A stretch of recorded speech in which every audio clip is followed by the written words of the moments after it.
Well, I don't have that much mountain goat in me. I probably wouldn't walk this roof on the best day. But I wanted to get up here. This is the south slope.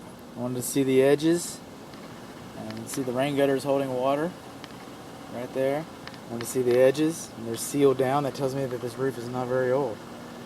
That's a technique that wasn't common until recently. There should be a 2-inch gap around the chimney, and the roof covering there.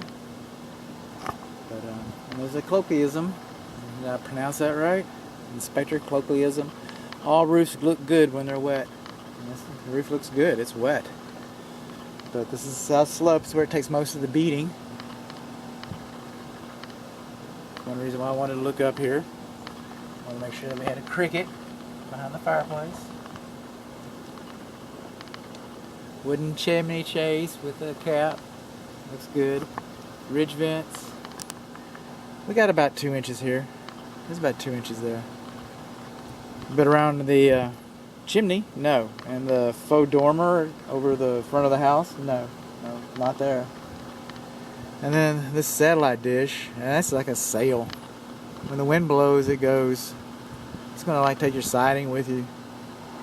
And that's probably why it's trimmed back. I bet the siding was replaced with the roof covering. It's in good shape. Maybe not. Maybe it wasn't. But it's in good shape. I'll give it that. Anyway, I wish I had a more impressive roof video for you, but